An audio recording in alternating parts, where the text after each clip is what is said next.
Save me now.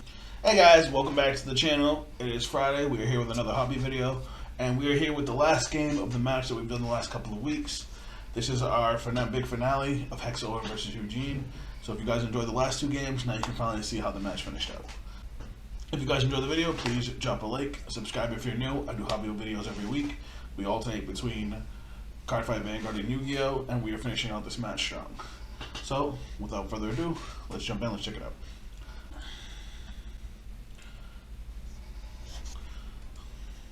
So, in this round, Gary got to go first.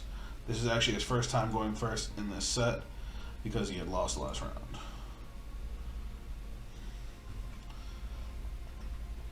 Just doing our mulligans real quick.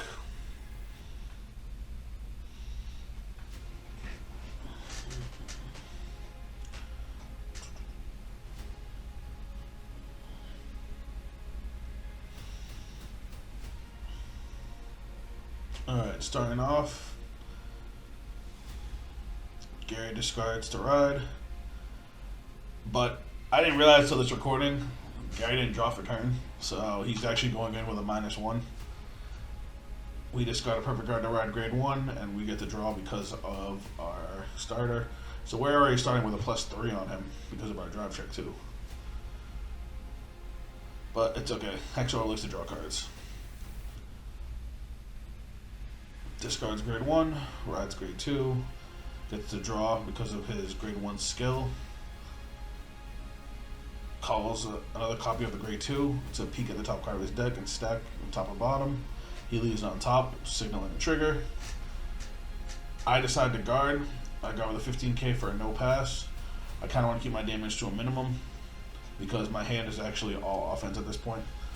But I give it to the rear guard, I take the 1 damage. I wanted just 1 damage. So that way I can still use Randor's Vanguard skill. But discard Stealth Fiend, ride Randor, grade 1 skills me Soul Charge, and now we spit out a board. I decided to go with a more aggressive set of attacks this game, mostly because it's the hand we opened up with, but because Hexaorb also doesn't like a lot of aggression. So he has 2 less rear guards, the grade 2 is gained plus 5k. 15k to his Vanguard. He decides not to guard it. That's a 10k guard. Let me pause it real quick. So one problem we've been having with Overdress and Vanguard as a whole really is that the game doesn't have a whole lot of defensive options. The most defensive options we've ever had was G-Era with G-Guardians. That's why that was my favorite era of Vanguard. But especially in V-Series, and now a little bit with Overdress, we don't have a whole lot of defensive options. In V-Series, we basically had none. We had just the shields and perfect guards. And then, now in Overdress, we do have defensive orders, which we're only allowed to use 1 per turn. And we're also getting, in set 2, front triggers that become 20Ks, which is nice. But the lack of 10Ks really hurts, because that 15K attack was a 10K guard, and he had to either take it or overguard it. Because with either using 2 cards, which he's already down 1 because he didn't draw on his first turn, or dropping a trigger, which he won't be able to block bigger attacks. It's just, I get what they were going for, trying to make the game faster and more offensive, but not having that extra 10k kind of sucks. That extra 10k shields kind of sucks. But hopefully we'll get more defensive options as the game progresses. But let's keep going. We end up swinging with Randor, use Randor's skill, Counter Blast 1 for a Soul Charge and plus 5k.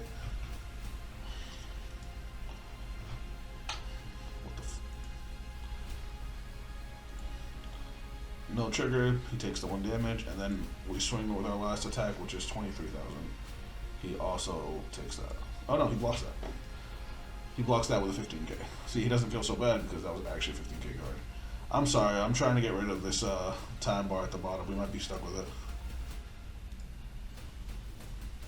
Alright, so he rides grade 3, and he uses his grade 2's on ride skill. When he rides Hexaorb, he gets to check top 3 and stack them in whatever order he wants. He knows he's getting a trigger, so he plays the Grade 3 that restands when he checks a trigger. It restands for a Counterblast 2 once you check it when you check a trigger. So he swings with it first. It's a 13k. I don't want to waste too many cards, especially since I just blew out 3 cards to be able to go offensive, so I just intercept. I know I can replace the intercept pretty easily with this deck. He swings Vanguard. I'm at 1 damage, so I take it. He gets a critical, gives the crit to his Vanguard. And now here's where Hexaorb starts getting scary. He can give 10,000 power from the trigger, plus 10,000 power from Hexaorb's skill. Then he uses the Grade 3 skill to restand with another 5k. So now there's a 28k attacker by itself. Then he gets another trigger, giving another 10k and another 10k. And I have to take 3 damage. Luckily, we hit our over trigger, putting us to 100 million, letting us draw a card, but we still have to take 2 more damage. He can't attack the Vanguard now because of the over trigger, so he just takes out the rear guard.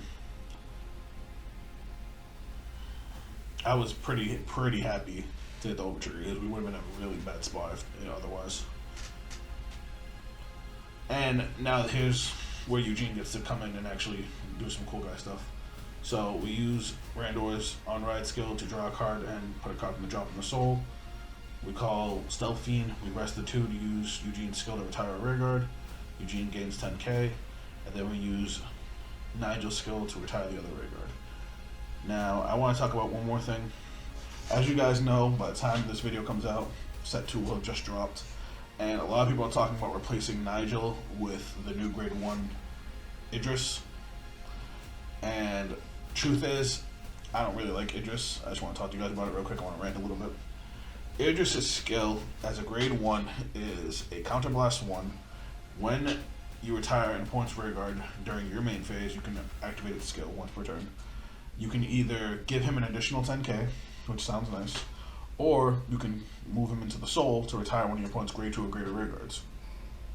So he moves to the soul instead of retiring itself like Nigel, which is good, but again, you have to trigger it with your own retire skills. Here's my problem with Idris. A, he's a 5k. At 15, as a 15k booster, the biggest attacker he can go behind are my 15ks, which puts me to 30, which is nice, but it's only really a 5k guard more than 23. And it costs a Counterblast to get that. Or I can put him behind the Vanguard, in which case the highest I can get is like 48, but in most cases, once the Vanguard gets too high, it just gets perfect guarded anyway. But a Counterblast for that power boost, when as a 5k it's basically useless for the rest of the game, where I can hit 23k lines with Nigel every single turn, Nigel is just better. Then his second skill, the Counterblast 1, Move to Soul, while the cost is better, because moving to Soul just facilitates Eugene, the fact that it only retires Grade 2 or greater is a problem. Nigel can retire any rear guard, Grade 1, Grade 0, it doesn't matter. So, granted, it's whoever's piloting it. If they miss and retire the rear guards in the wrong order, you can actually end up stopping your own skill. And if you're playing against a deck like Orphis, which is a fan favorite deck, if your opponent makes a board of tokens, you can't retire any of the tokens. So you wouldn't even be able to use Eugene's skill. So those are my problems with Idris, and it's probably the reason I'm not going to run the card. In reality, my Grade 1 lineup is probably not going to change coming into set 2.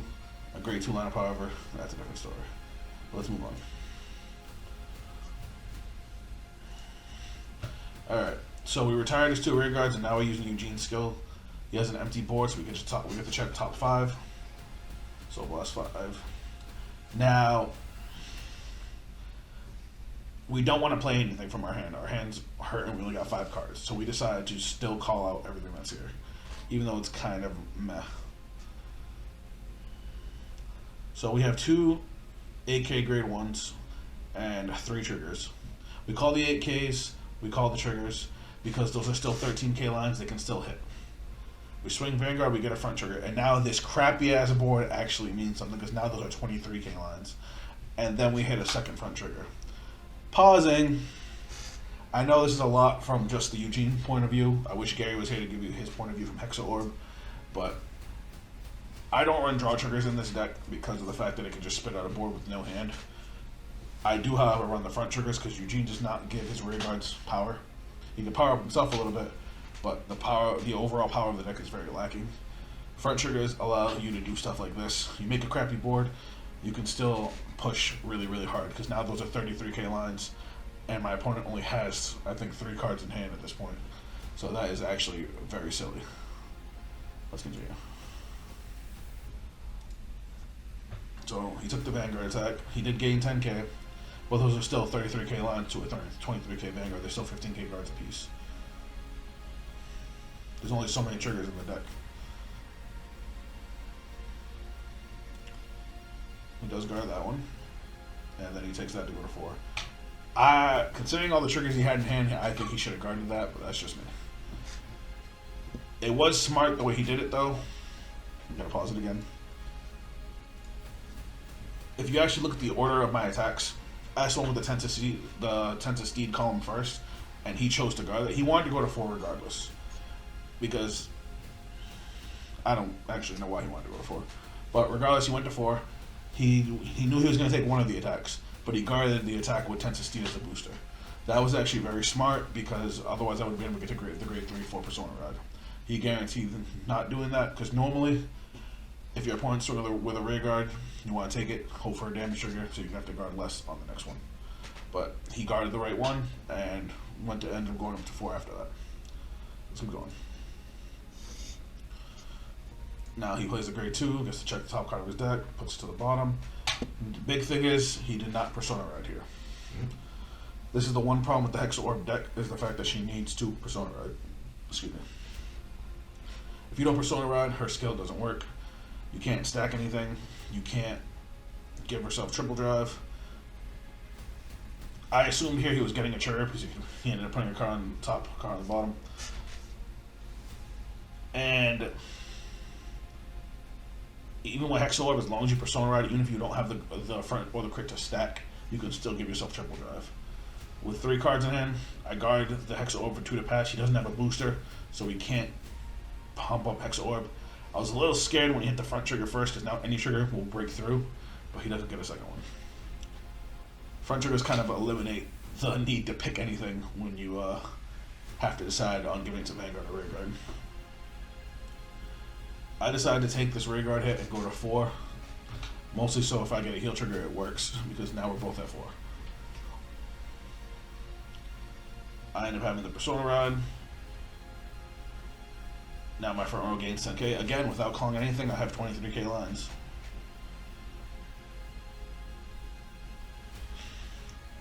I decided to pump up my Vanguard a little more using Eugene's skill. I also have cards in my hand I can call now, since my hand's up to I think 7 cards. I rest the heal trigger on the Stealth Fiend, pop his grade 2, getting rid of an intercept, and pumping up my Vanguard up to 33. I use Stealth Fiend to check the top card. It was a grade 2, perfect grade 2 to call. Now, even by itself, it's still a 25k line, because he only has 1 rear guard. So we decide not to call anything else and just start swinging.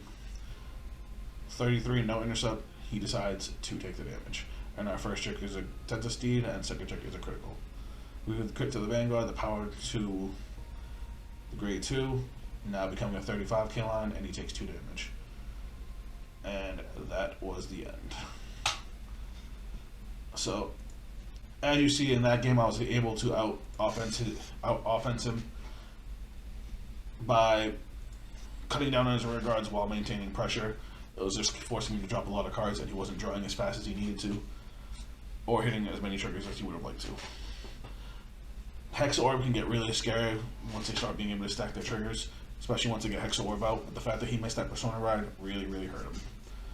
Anyway, guys, that's it for the match. As you can see, Eugene takes it. Eugene's champion. If you guys enjoyed that match, let me know. I have another match recorded that I can show you guys, showing off a little bit of the Orpheus deck. Or, with set 2 dropping today, I can start recording and show you guys some set 2 stuff. Let me know in the comments. Again, if you enjoyed it, drop a like, subscribe.